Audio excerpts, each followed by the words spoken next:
जो भाई संस्कृत चल रहा है, पहले की पर विभाग है जाग जाग। देखिए बच्चों ने ये गीत सुना और सभी सेंटर पर ये गीत है, अथवा नहीं है तो पता नहीं। ऐसे ऐसे दो चार गीत हैं वो सबके पास होने चाहिए, या कैसे में भरने पड़े। अब ये गीत तो बनाया हुआ कलियुगी मनुष्यों का है,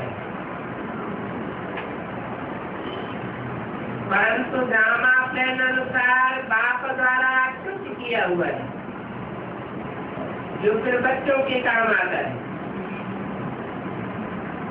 ऐसे ऐसे गीत बच्चों को सुनने पर नशा चढ़ता है। बच्चों को तो नशा चढ़ा ही रहना चाहिए। ये अभी हम नई राजधानी स्थापन कर रहे हैं। हम अपनी राजधानी रावण से ले रहे हैं।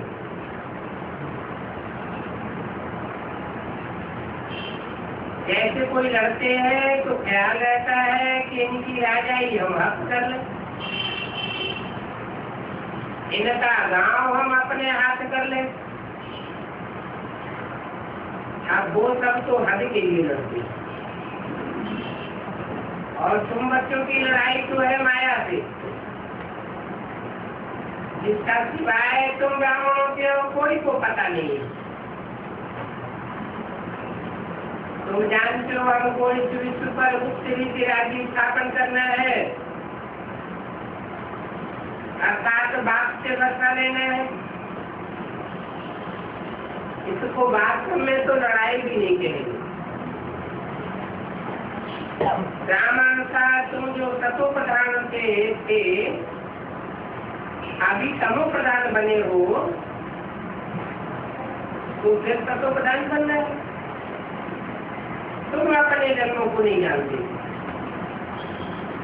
अभी बाप ने समझाया है, और जो भी धर्म स्थापक है उनको ये नाली मिलने की नहीं है।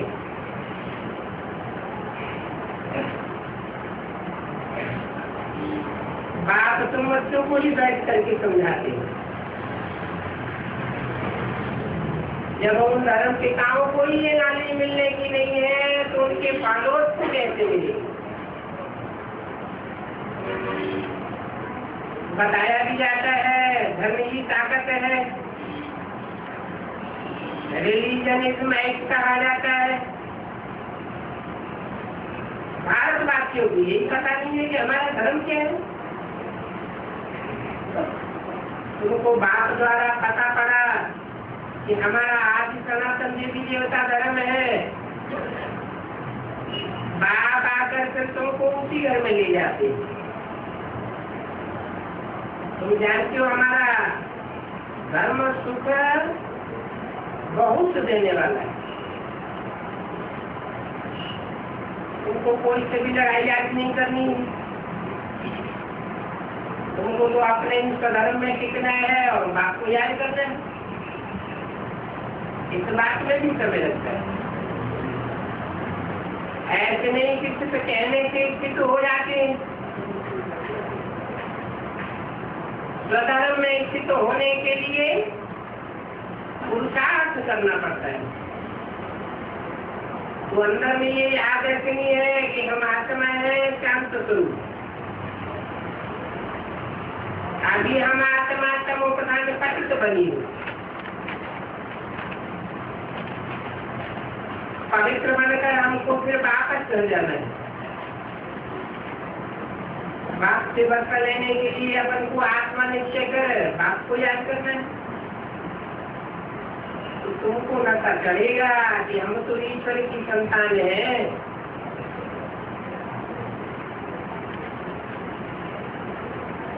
सबको तो ईश्वर की संतान नहीं कहेंगे। प्रैक्टिकल में ईश्वर की संतान बनते हैं क्या? और तुम तो प्रैक्टिकल में ईश्वर की संतान बनते हो। बाप को याद करने से ही विकल्प विनाश होते हैं।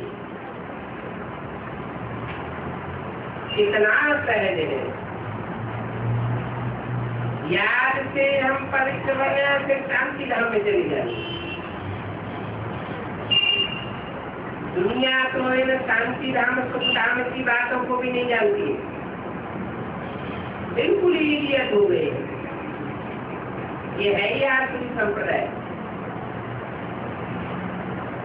ये बातें किसी शास्त्रों में भी नहीं है। ज्ञान सागर बाप की है ही एक गीता, और गीता में सिर्फ नाम बदल दिया है। सर्वथा सदगति दाता ज्ञान का सागर है, उस परम पिता परमात्मा को कहा जाता है। और कोई को भी ज्ञानवान कह नहीं सकते, जबकि वो ज्ञान दे दे तब तुमको ज्ञानवान बना दे। अभी सबकी बुद्धि भक्ति वाली, तुम भी भक्ति वाले थे, अभी फिर ज्ञानवान नंबरवार को साथ संसार बनते जा रहे हो।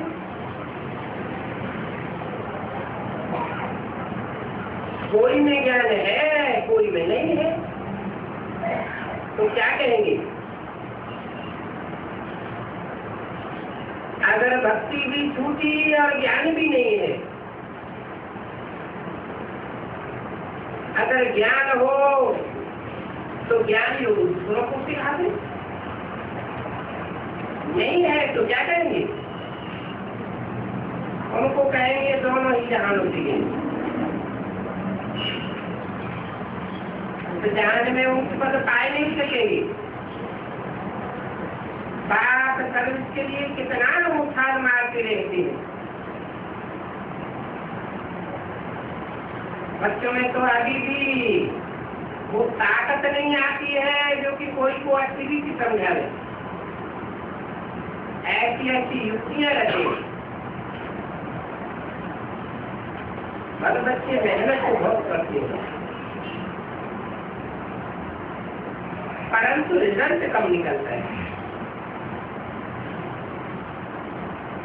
गोपों में कुछ ताकत है, धीमे इतनी ताकत नहीं है तो समय निकाले।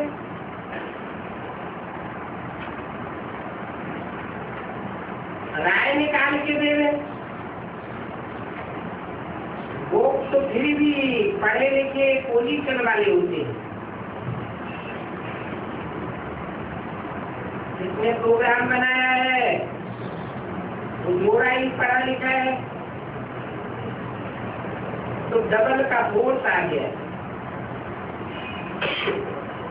ऐसे ऐसे डबल फोर्स वाले युगल है, कोई भी अपने ब्राह्मण कुल में दूसरे नहीं है।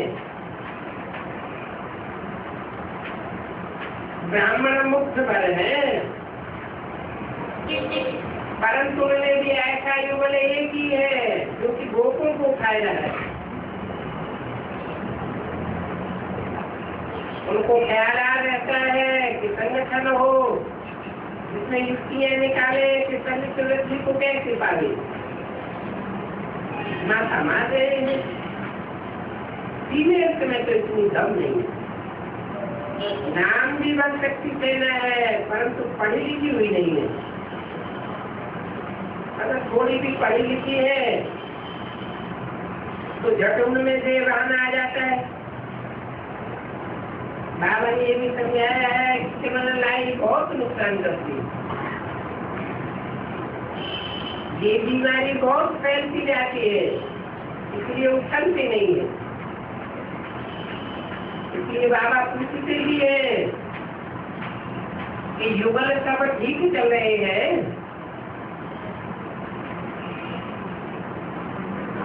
सबका जो नहीं चलता शक्ति वाणी का दूसरा दे। उस तरफ तो देखो कितनी बड़ी बड़ी सेनाएं, स्त्रियों के भी झुंड है, पढ़ी लिखी हुई भी है, उनको गवर्नमेंट से मदद भी बहुत मिलती है। और तुम तो गुप्त हो, कोई भी नहीं जानते हैं कि ये ब्रह्मा कुमारी क्या करती है। तो तुम्हारे में भी नंबरवार है। गृहस्थ व्यवहार का बोझा सिर पर रहने से झुके हुए रहते हैं। ब्रह्मा कुमार कुमारियां तो कहलाते हो, जैसा कहने मात्र कहलाते हो, परंतु वो क्रिमिनल लाइफ ठंडी नहीं होती है।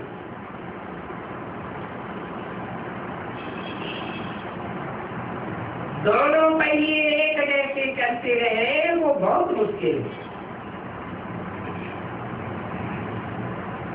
नहीं तो क्या होता है, एक पहिया चलता है, दूसरा पहिया जाम होता है, गाड़ी जहाँ की तहाँ घूमती रहती है। अभी दिल्ली में संगठन करते हैं, बाबा भी समझाते रहते हैं कि सर्विस को उठाने के लिए बड़े बड़े म्यूजियम खोलो। म्यूजियम में फाइल होते हैं, प्रदर्शनी तो चलती फिरती होती है।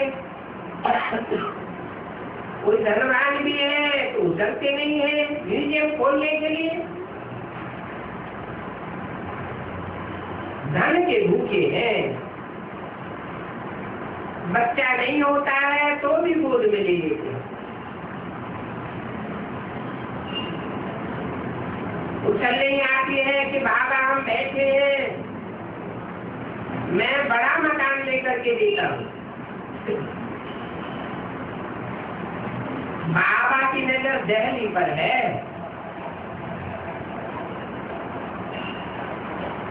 क्योंकि दिल्ली है भारत का कैपिटल।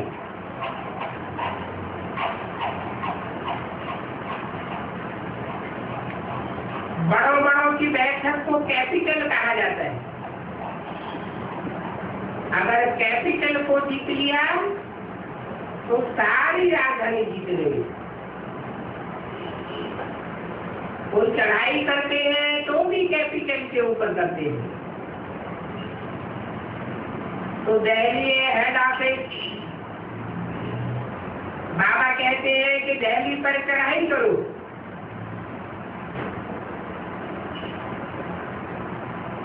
बहुत अच्छा सा म्यूजियम बनाओ।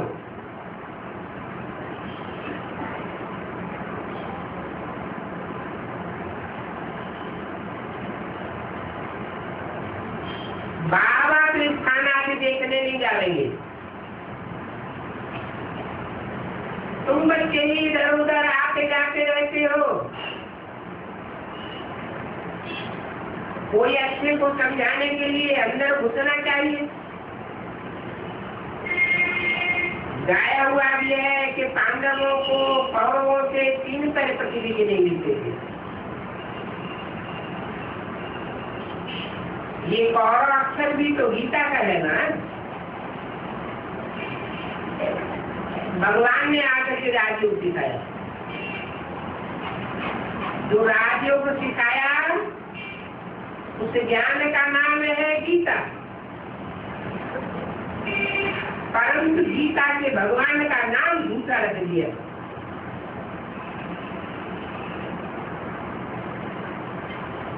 इसलिए बाबा बार बार कहते रहते हैं मुख्य इसी पॉइंट को उठाना है। आगे बाबा कहते थे कि बनारस की विद्वत मंडली में घुसो।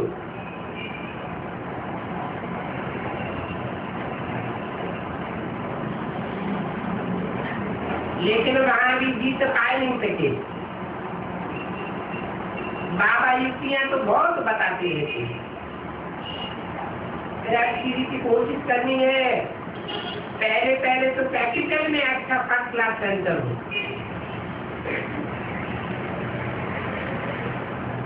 जयपुर में मकान मिल गया तो उसको सजा लिया है। परंतु जयपुर तो किनारा है ना।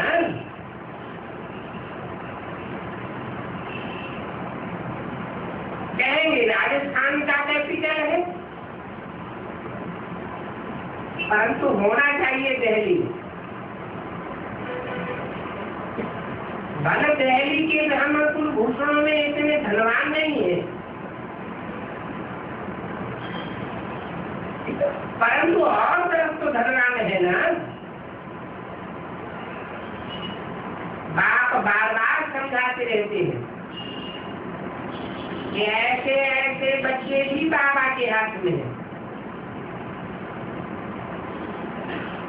नंबर 1 दहली में ही युक्ति रचो।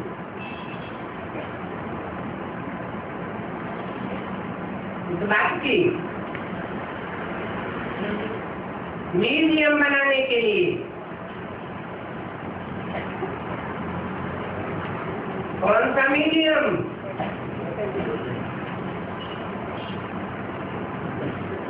अच्छा बुद्धि होंगे तो जड़ चित्रों का म्यूजियम बना देंगे,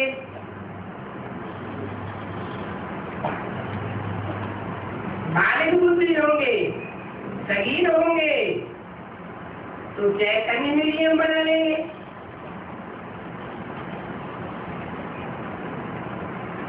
संगठन में भी मूल बात यही हो कि बड़ा सेंटर दिल्ली में कैसे खुले।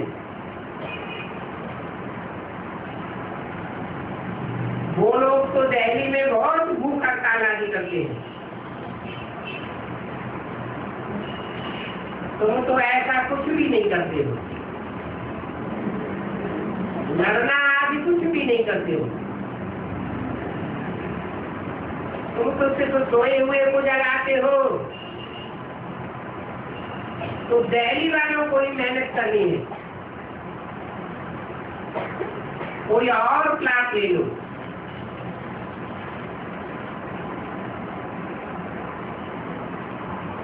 तुम जो जानते हो हम ब्रह्मांड के भी मालिक हैं, तो फिर कल पहले की तरह शक्ति के भी मालिक बनेंगे। ये तो पक्का है कि जरूर विश्व का मालिक बन रहे हैं। अभी तुमको 3 रुपए पृथ्वी के भी कैपिटल में चाहिए, जो कि वहां पर ज्ञान के बड़े बड़े गोले और तोपे छोड़ो।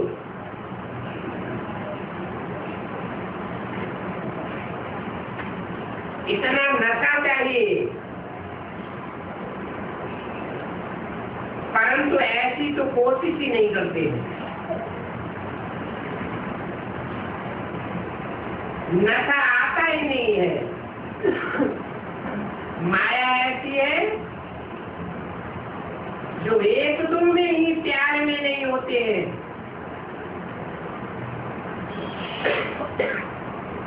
लूट पानी बन करके रहते हैं।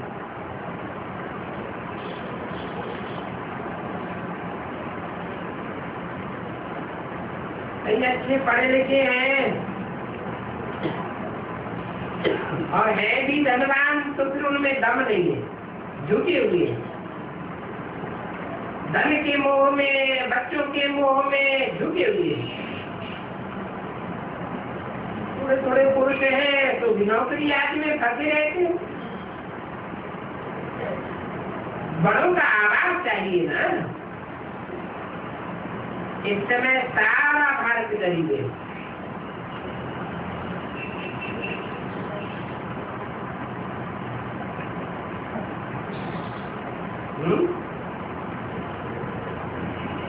सारा भारत गरीब है। भारत में टाटा डालनिया नहीं आते क्या?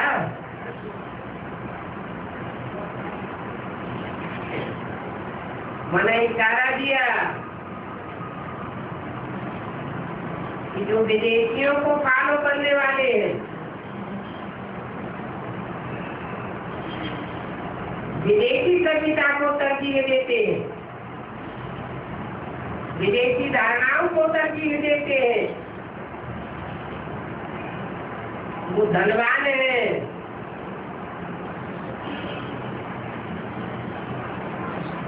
और जो गरीब है उनके लिए गरीब निवाज बाप आया हुआ है।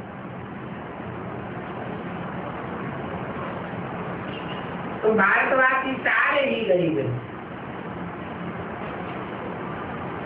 गरीबों के सेवा करने के लिए बाप आते हैं। दिल्ली में तो भले 1,00,000 का खर्चा होना चाहिए, बहुत अच्छा सेंटर होना चाहिए। बच्चे बहुत ही गुस्से हैं जो कहते हैं कि मैं देने के लिए तैयार हूँ,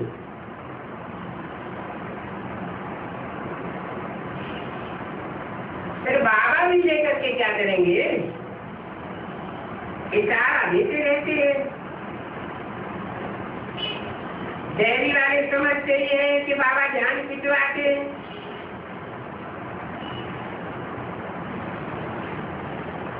आपस में खीर खंड होकर के मिल करके अच्छे अच्छे वकीलों आदि को हाथ करो।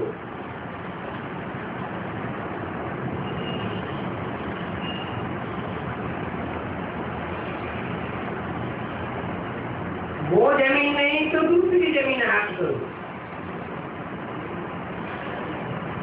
अपने पांडवों का किला तो बना देंगे ना,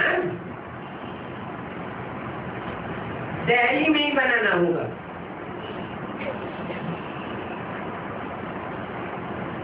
परंतु बच्चे इतना दूरंदेश बुद्धि नहीं रखते हैं, इसमें तो दिमाग बहुत अच्छा चाहिए। इस बात में पांडवों का किला ऐसा बनाने में दूरंदेशी दिमाग चाहिए कि ऐसा पांडवों का किला बनावे जिसमें एक भी शिकारी आसुरी प्रवेश न कर सके। तो बच्चे इतनी दूरंदेशी बुद्धि नहीं रखते हैं। बहुत है जो कुछ कर भी सकते हैं, परंतु दिमाग ही ठंडा है।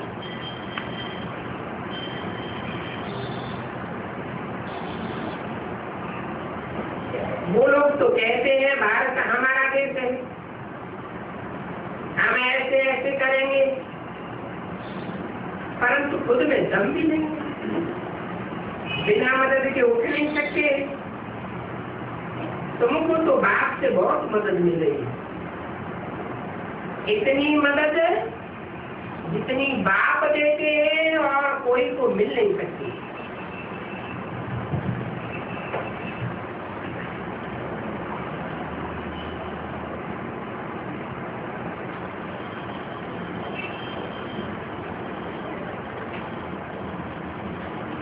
मेल ठीक है व नहीं है,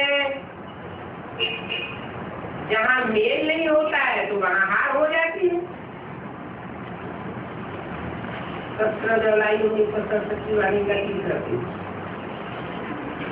तुम बच्चों को बाप विश्व की बादशाही देते हैं तो हौसला कितना बुलंद चाहिए। निंदा करने में, चुगली करने में बहुतों की बुद्धि अटकी रहती है, और बंधनों की आफत है माताओं के ऊपर। मेष के ऊपर तो कोई बंधन नहीं होता है। कलयुग में माताओं को ही अबला कहा जाता है। पुरुष तो बलवान होते हैं, धन से भी बलवान होते हैं और तन से भी बलवान होते हैं। पुरुष शादी करते हैं तो उनको बल दिया जाता है।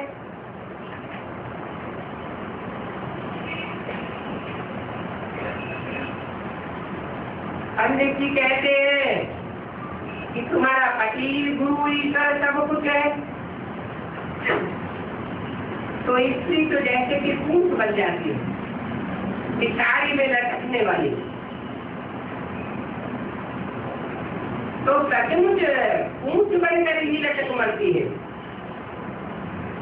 पति में मोह, बच्चों में मोह, जैसे हूबहू बंदरों में होता है ना। पुरुषों का तो इतना मोह नहीं रहता है, उनकी तो एक जूती गई तो फिर दूसरी तीसरी ले लेते हैं, जैसे कि आदत पड़ गई है। अब देखो शंकराचार्य जैसे भी कहते हैं कि बहुत शादियां करके बहुत बच्चे पैदा करना चाहिए।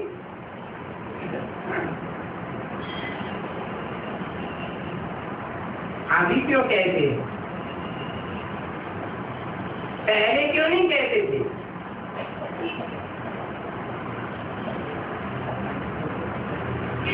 पहले ये सन्यासी भी सतो प्रधान थे, तो जंगलों में रहते थे, पवित्र रहते थे। अभी तमो प्रधान बन पड़े हैं तो शहरों में घुस पड़े हैं, खुद को पवित्र नहीं रख सकते हैं तो बात ही बदल दी। भाषण देते हैं कि भारतवासियों को भी अनेक शादियां करनी चाहिए तो अनेक बच्चे पैदा होंगे। मुसलमानों की जनरेशन बहुत बढ़ गई है, क्रिश्चियंस की दुनिया में जनरेशन बहुत बढ़ गई है। अभी भारतवासियों की जनरेशन बढ़ानी चाहिए। क्या क्या बकते रहते,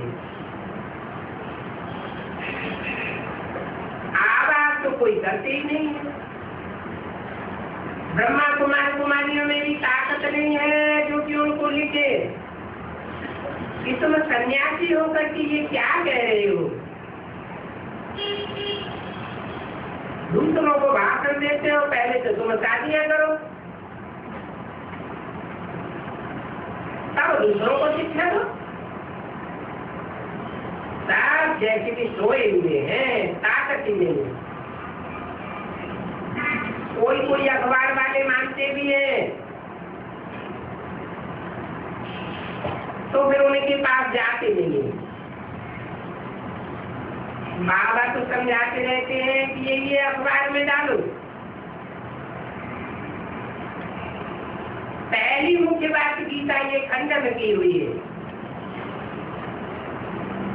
इस कारण भारत गरीब बना है।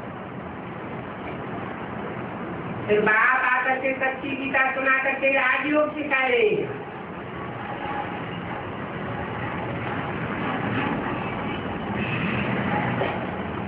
गीता में कृष्ण का साकार का नाम डालने से अथवा यो कहे कृष्ण उर्फ ब्रह्मा का नाम डालने से सच्चे गीता ज्ञान का महत्व ही नहीं रहा।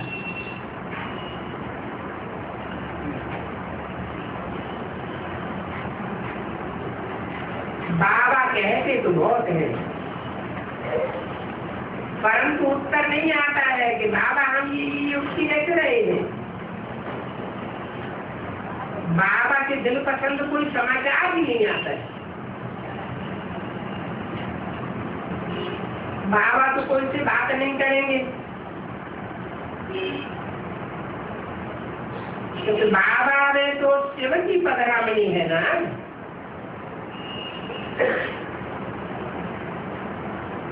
कोई उल्टा सुल्टा बोल करके डिसगार्ड कर देगा।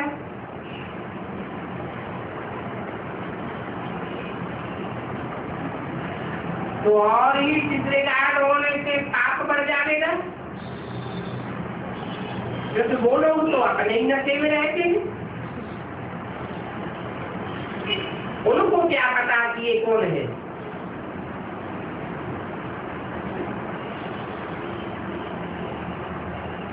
इनकी बाहर में सर्विस नहीं हो सकती है। इनकी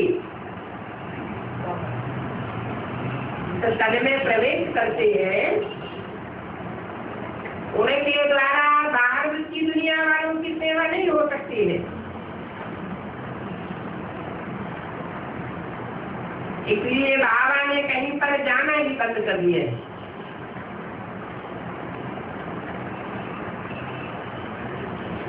बाहर की दुनिया में आना जाना बंद। तो बच्चों को ही बाप का शो करना है। ईमान कब की है? 67 की है। राजवाणी में भी अभी 4 साल 6 साल पहले बोला था कि दुनिया वालों की नजरों से बाप दादा ओझल हो गए और बच्चों के सामने प्रत्यक्ष हो गए। माना शूटिंग के हिसाब से हूबहू रिपीटेशन होता है। तो बोला बच्चों को बाप का शो करना है, दुनिया वालों को समझाना करना तुम्हारा काम है, क्योंकि बाप के साथ ये पूंछ भी तो लटकी हुई है ना, तो ये भी जा नहीं सकते हैं।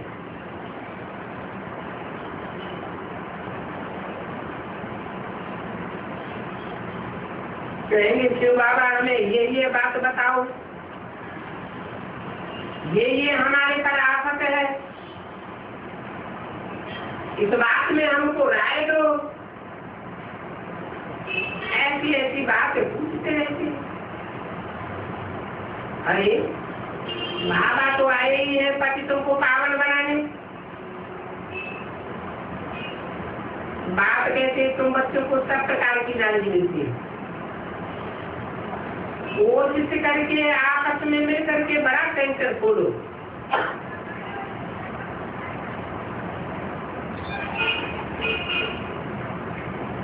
तीन मार्ग की सर्विस तो चली रही है, अभी बेहंग मार्ग का तमाशा करके दिखाओ तो बहुतों का कल्याण हो जाएगा। बाबा ने कल पहले भी समझाया था, तो अब भी समझाते हैं। बहुतों की बुद्धि कहाँ न कहाँ पर फंसी पड़ी है।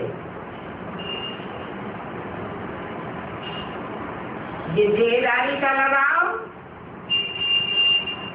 उमंग उत्साह ठंडा कर देता है, सेवा हो नहीं पाती।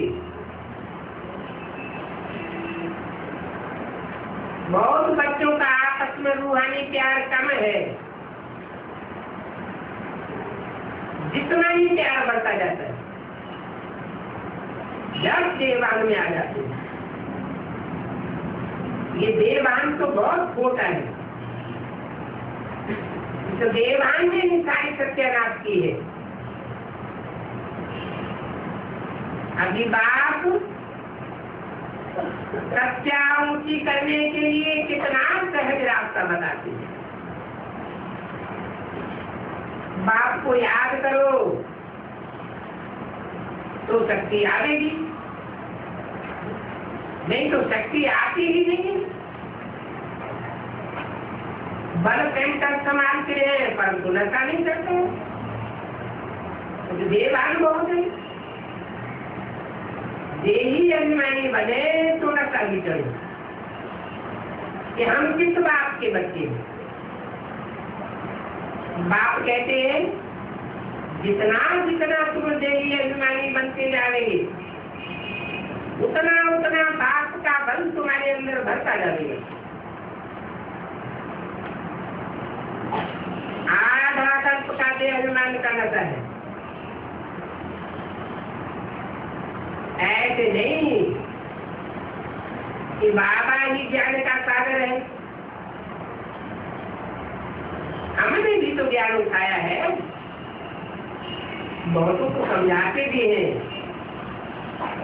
परंतु फिर याद का जौहर भी चाहिए ना। ये ज्ञान की तलवार है और याद की यात्रा है, दोनों ही अलग अलग चीजें। तो ज्ञान में याद की यात्रा का जौहर चाहिए।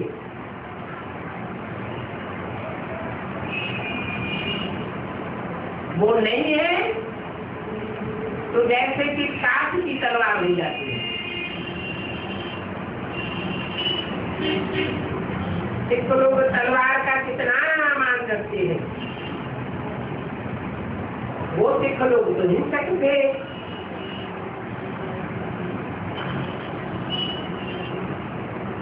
स्थूल तलवार से स्थूल हिंसा करने वाले थे, तुम्हारी तो ज्ञान की तलवार है।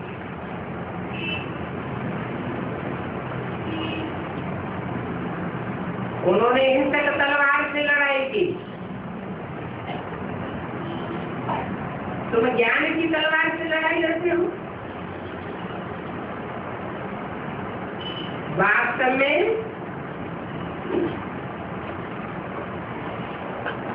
उन सिखों को तो गुरु कह नहीं सकते। कोई भी गुरु लोग लड़ाई थोड़ी ही करते हैं। गुरु तो अहिंसक चाहिए।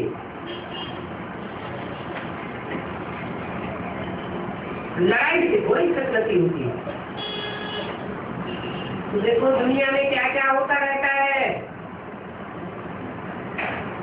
विलायत से भी तलवार मंगवा करके परिक्रमा देते हैं।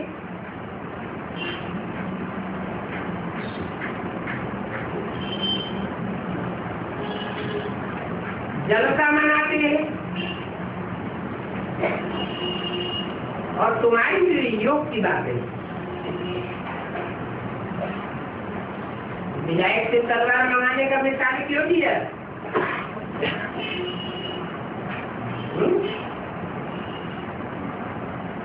बाहर से वेपन मंगाते हैं। गवर्नमेंट वाले बाहर अमेरिका रशिया से वेपन मंगाते हैं। क्या मंगाते हैं? वो तो स्कूल वेपन की बात हुई। हमारी तो बेहद की बात है ना।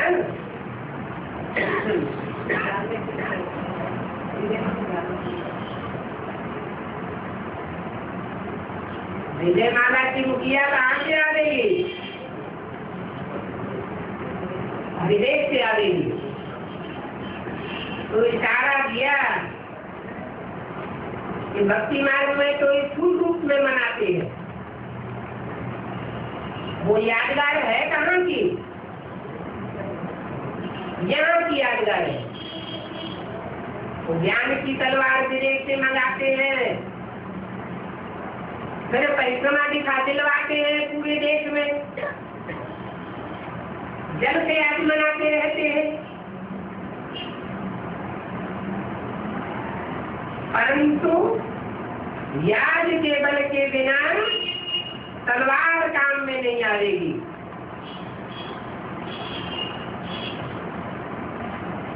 क्रिमिनलाई सुधरेगी नहीं तो तलवार काम में नहीं आएगी। ये बहुत नुकसान करने वाली चीज है। मूल बात है याद की। लिखते हैं कि बाबा हम तो बहुत मेहनत करते हैं। बाबा फिर कहते हैं कि तुम पुरुषार्थ करो तो तुम्हारी तलवार में भी जोहर भरे। अंदर में धारणा करनी है कि हम आत्मा है, आत्मा कानों से सुनती है। सत्य वाणी का चौथी बाप कहते हैं कि तुम याद में मत रहो तो तुम्हारी सर्व तो बढ़ती जाएगी। देह अभिमान में रहते हो तो चाहे विलायत से तलवार मंगाओ या कोई भी तलवार मंगाओ, सर्व तो बढ़ेगी नहीं, ठहर जाएगी। सबको कहते हैं बाबा कोई सुनता नहीं है। बाबा कहते हैं तुम याद की यात्रा में कच्चे हो, इसलिए तुम्हारी कोई बात सुनता ही नहीं है। तुम्हारी ज्ञान की तलवार भी काम नहीं करती है। तो अभी याद की मेहनत करो। ये गुप्त मेहनत है। मुरली चलाना ये तो प्रत्यक्ष है, परंतु याद की यात्रा गुप्त है। इस याद की यात्रा से ही शक्ति मिलती है। बल ज्ञान को बल कहा जाता है, परंतु ज्ञान से शक्ति नहीं मिलती है।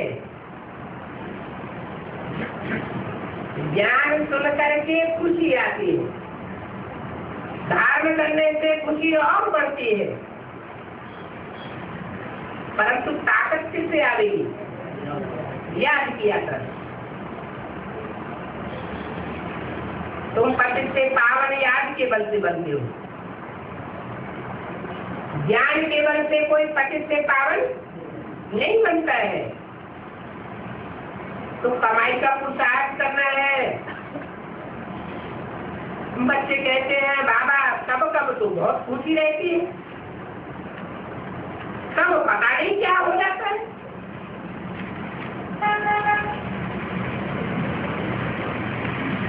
बाप कहते हैं याद में न रहने के कारण तुम्हारी ये तरह अवस्था नहीं रहती।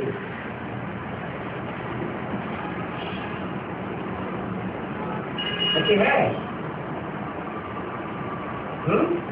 कब कब अवस्था बहुत अच्छी हो जाती है ऑटोमेटिक, और कब कब अवस्था बहुत बिगड़ जाती है।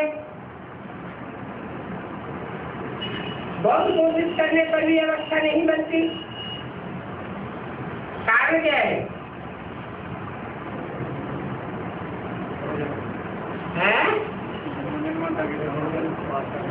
हाँ, तो एक जन्मों की रीत घूमती है। बनी बनाई बन रही अब तक बननी ना है। उन 63 जन्मों में जिन्होंने जब जैसा अच्छा कार्य किया है तो अच्छी अवस्था रहेगी, और जब खराब काम किया है तो अवस्था भी खराब हो जाती है। ये शूटिंग की रील घूमती रहती है।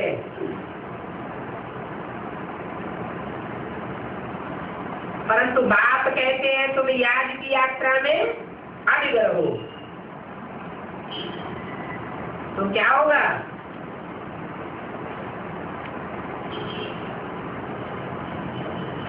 अच्छी अवस्था बन ही जाएगी।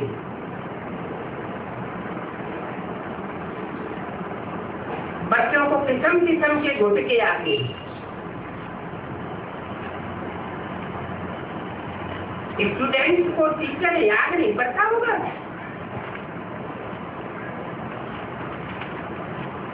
यहाँ तो घर में रहते सब कुछ करते हुए भी टीचर को याद करना है। इस सुप्रीम टीचर से तो बहुत ऊंच पद मिलता है। व्यस्त व्यवहार में भी रहना है।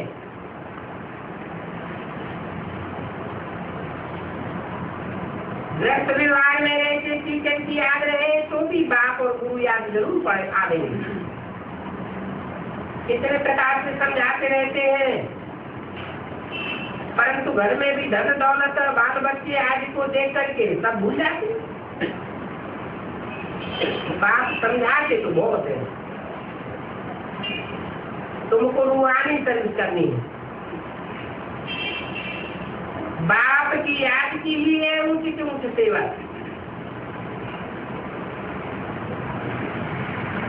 मनसा वाचा कर्मणा बुद्धि में बाप की याद बनी रहे।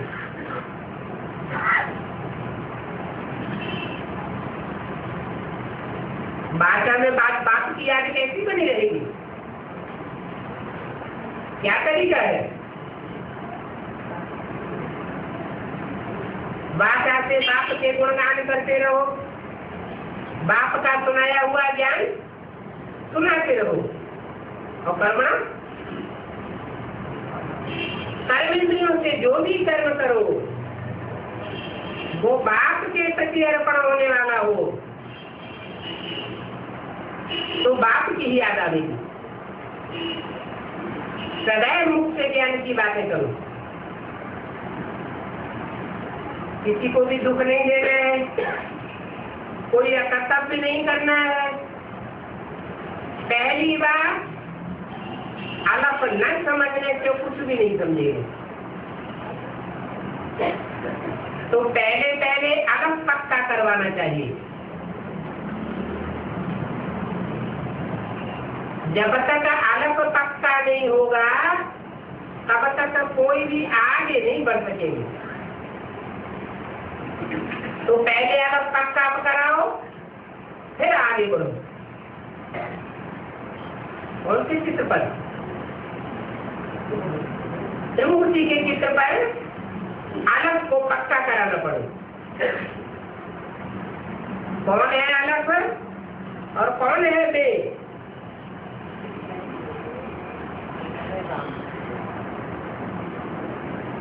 ऊपर जो बिंदु रखा हुआ है शिवलिंग के रूप में, वो तो बिंदु है, अलग नहीं है। उर्दू में अलग खड़े डंडे को कहा जाता है और बे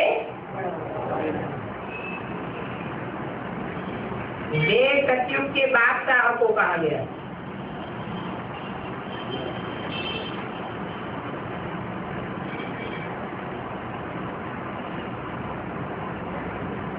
तो पहले अलग पक्का कराना चाहिए। सबसे वंडरफुल बात है गीता की। तो गीता की बात को सिद्ध करना। शिव बाबा राजयोग सिखा करके विश्व प्रमाणी को बनाते हैं।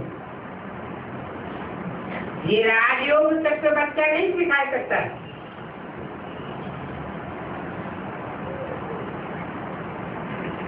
कृष्ण की गीता झूठी गीता है। वो झूठी गीता सुनने के कारण कंगाल बन गए।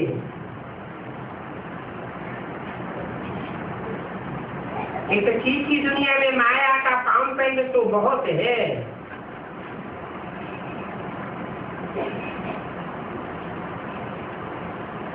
कृष्ण को माया के पाउंड सोचते क्यों जोड़ दिया? क्योंकि क्राइस्ट और कृष्ण की राशि मिलाई जाती है। दूसरे के चित्र में दिखाया है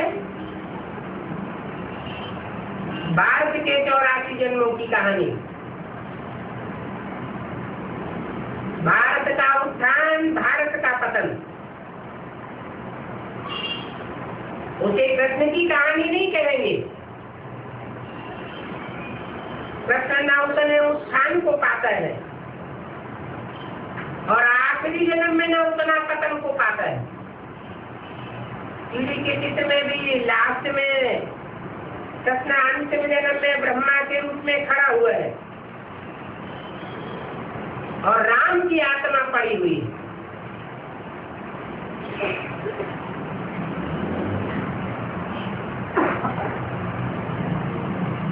तो बताया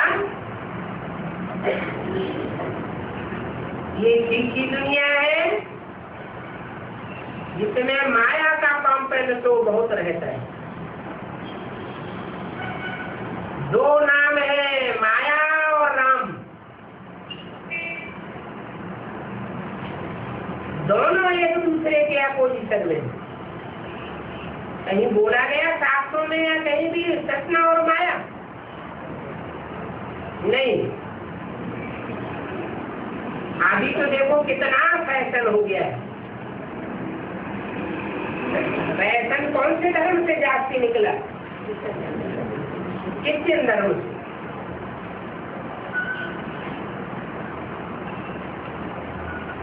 इसकी दुनिया से तो नफरत आनी चाहिए। एक बाप को याद करने से तुम्हारे विकर्म विनाश होंगे और तुम पवित्र बन जाएंगे। तो अभी टाइम वेस्ट नहीं करना चाहिए। अच्छी रीति धारणा करो। माया दुश्मन बहुतों का आकल चक्त कर देती है। कुछ कमांडर होते हैं, गफलत करते हैं तो उनको डिसमिस कर दिया जाता है।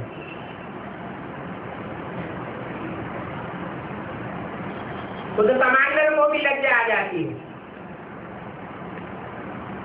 फिर कोई तो खुद ही रिजाइन कर लेते हैं। यहाँ पर भी ऐसे होता है। अच्छे अच्छे कमांडर से सब कहाँ हो जाते हैं यज्ञ के आज में भी ऐसा हुआ था। अच्छा, ओम शांति। कोई मुरली के बचे हुए पॉइंट है? धर्मों में मुख्य पहले पहले है देवी देवता धर्म। वृद्धि तो सभी धर्मों की होती है,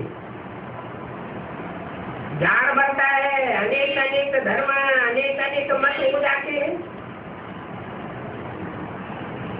सब धर्मों के बीच में यही आदि सनातन देवी देवता धर्म है जो श्रीमत से स्थापन होता है।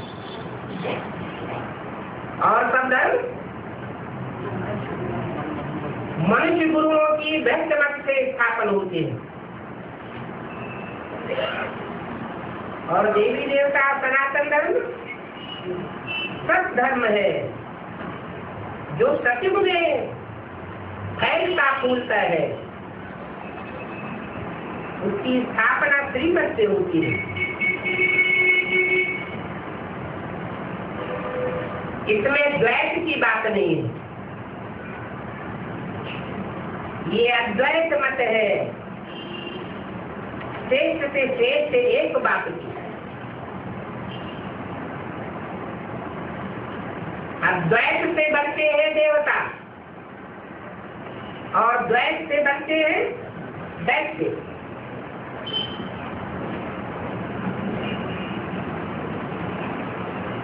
ये रुआरी नारी रुआरी बात ही बैठ समझाते हैं। तुम तो प्रैक्टिकली अनुभव कर रहे हो। तुम जानते हो कि बाप हमको ही पढ़ाते हैं। इनको जो अद्वैत मत लेकर के,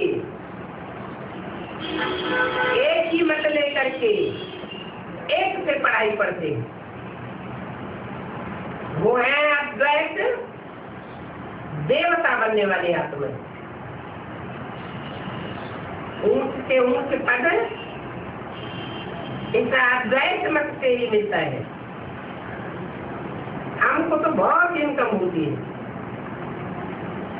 यही शुद्ध अहंकार रखना है कि हमको तो भगवान पढ़ाते हैं, इसलिए हमको इतनी इनकम होती है, इतनी इनकम होती है। और धर्मों को तो आधा सुख और आधा दुख है, और हमको 3/4 सुख और 1/4 सुख मिलता है। तो हमारी जैसी इनकम तो और कोई को हो ही नहीं सकता।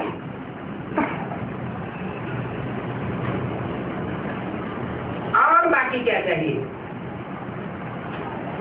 जब कि हम विश्व का मालिक बनते हैं तो फिर सोच आ जाता है कि हमको इतनी खुशी क्यों नहीं रहती है?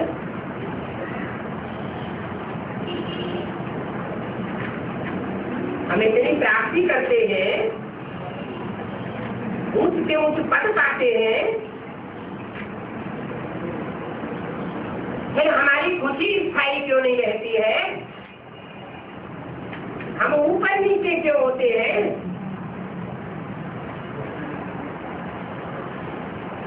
क्या कारण है? हाँ, अभी अभी निश्चय, अभी अभी अनिश्चय क्यों होता है? क्योंकि एक की मत पर पक्के होकर के नहीं चलते, अद्वैत मत पर नहीं डटे रहते हैं। कोई न कोई दूसरे का आधार ले लेते हैं।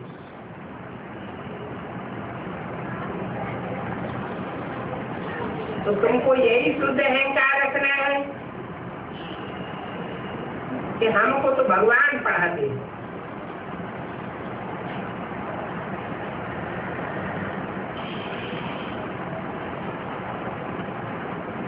संशय में आने से हार होगी और निश्चय में रहने से विजय होगी। किस बात पर निश्चय और किस बात पर संशय? है?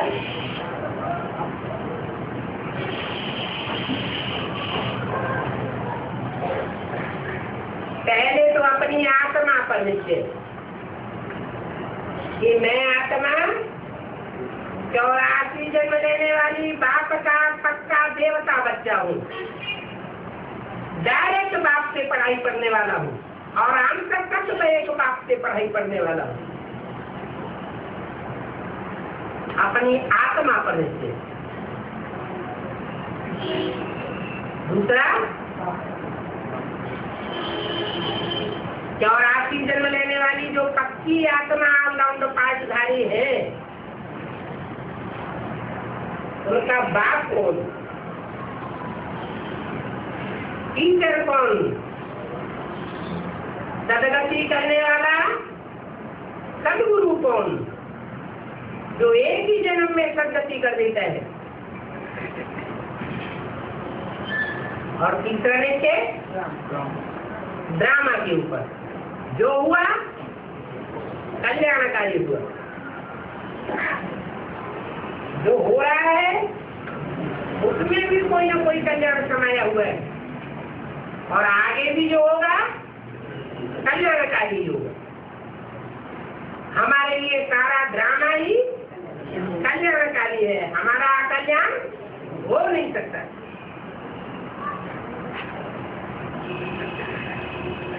तो बाप में तो संशय कभी नहीं लाना चाहिए।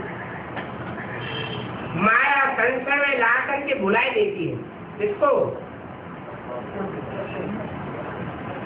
बच्चों को बाप की याद भुलाई देती है, बाप के ऊपर संशय लाई देती है। बाबा ने समझाया ये आंखें बहुत धोखा देने वाली है। अच्छी चीज देखेंगे तो दिल बित बित करेगी कि इसको खा रहे।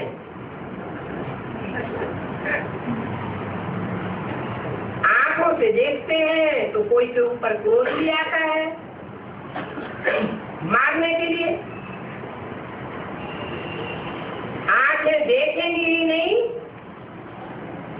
तो मारेगी कैसे? आंखें उसे ही देखती है, तभी लोग मोह आता है। तो मुख्य धोखा देने वाली ये आंखें हैं, इन आंखों पर पूरी नजर रखनी है। आत्मा को ज्ञान मिला हुआ है तो फिर ये क्रिमिनलपना छूट जाना चाहिए। ऐसे भी नहीं है कि सूरदास की तरह आंखों को निकाल ही देना है। क्या पहले इंद्रियां धोखा देती है, कोई भी इंद्रियां धोखा देती है तो इन इंद्रियों को निकाल देना है या निस्तेज कर देना है, जैसे वो लोग साधु लोग करते हैं। नहीं, इंद्रियों को कंट्रोल करना है, इंद्रियों से काम तो लेना है लेकिन श्रीमति के अनुकूल काम लेना है। कोई कोई ऐसे भी मस्त हो जाते हैं, आंखें ही निकाल देते। तुम्हारी एक बात में विजय हो गई तो फिर बेहंग मार की सर्विस हो जाएगी। कौन सी बात में?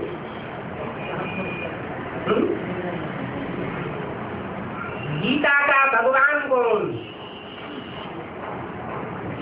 आंखें साधारण करने आए हुए भगवान बाप को नहीं पहचान पाती, बार बार संशय निश्चय निश्चय और निश्चय में लाती है। और गोरा शिक्षातन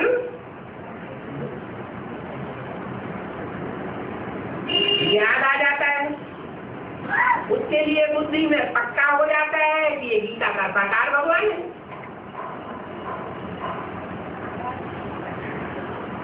तो क्या करेंगे आंखों के लिए? आंखें किस बात की आदि हो गई? कॉन्टेंट शो की आदि हुई पड़ी है। अखबारों में भी तुम डाल सकते हो कि गीता खंडन होने के कारण ही भारत की इतनी बुरी हालत हो गई है। लेकिन तुम नई दुनिया में जा रहे हो तो तुमको कितनी खुशी होनी चाहिए।